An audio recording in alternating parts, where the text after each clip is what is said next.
नमस्कार आदाब, आप देख रहे हैं ऑन रिकॉर्ड मेरा भाईंदर।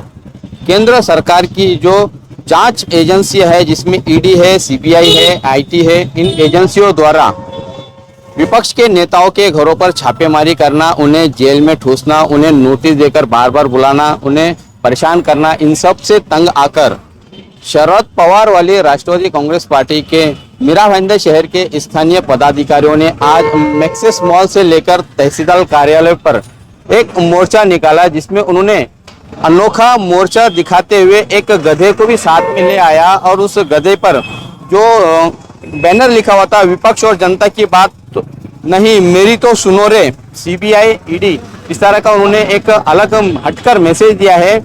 आइए हम जानते हैं इन नेताओं का क्या कहना है आज के इस आंदोलन को लेकर और केंद्र सरकार की नीतियों को लेकर। हमारी मांग ऐसी है, जो ये मोदी सरकार ईडी और सीबीआई का दुरुपयोग करके लोगों को परेशान करके, स्पेशली विरोधी लोग जो विपक्ष के लोग हैं उनको परेशान करके या तो हमारे साथ में आ जाओ नहीं तो जेल में जाओ, ये नीति अपनाई हुई है। इस नीति के अंदर आज रोहित दादा पवार को ईडी ने बुलाया था, जो कि उन्होंने अजय दादा गढ़ के साथ जाने से मना कर दिया, इसलिए उनको जानबूझकर परेशान किया जा रहा है। उसी केस में 10 से 12 और लोग हैं जो आज बीजेपी में है, उनके ऊपर कोई किसी तरह की कार्रवाई नहीं की जा रही है। हमारे शहर में एक नेता के ऊपर ईडी ने कार्रवाई की, जैसे ही वो सिंधेगढ़ में गए उनकी वो कार्रवाई रुक गई। दूसरे नेता के ऊपर जो कार्रवाई होनी चाहिए इसलिए नहीं हो रही क्योंकि वो बीजेपी में है।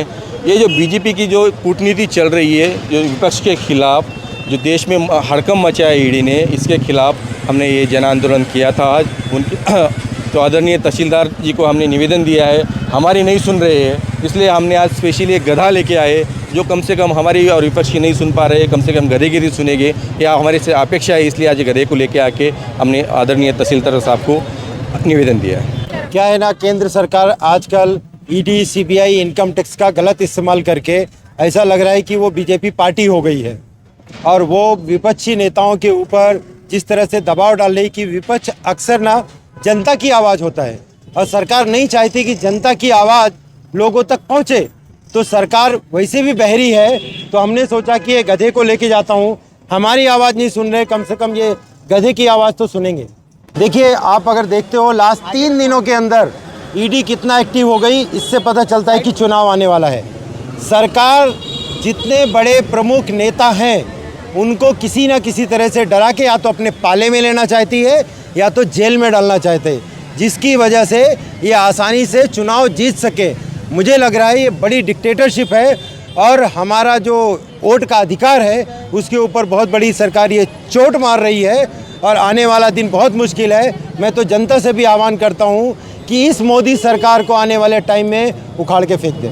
आज पूरे महाराष्ट्र में देशव्यापी आंदोलन किया गया है।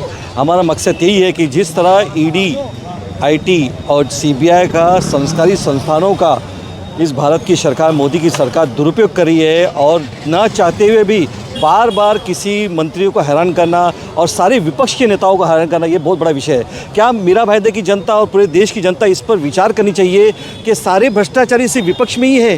क्या भारतीय जनता पार्टी के जितने भी आला नेता है, जितने भी आमदार है, विधायक है, क्या वो साफ़ सुथरे हैं, दूध के धुले हुए हैं? आपको एग्जाम्पल मीरा भाईंदर में दे दूंगा। ऐसे कितने एग्जाम्पल मीरा भाईंदर में, जो मीरा भाईंदर के विधायकों के पास दर्जनों ज़मीन घोटाले के मामले दर्ज हुए हैं। तो आप अगर ईडी के सिफारिश से अगर जनता की आवाज़ दबाना चाहते हैं, लोकतंत्र को दबाना चाहते हैं, संविधान को मिटाना चाहते हैं, तो देश की जनता के लिए बहुत बड़ा क्वेश्चन मार्क है।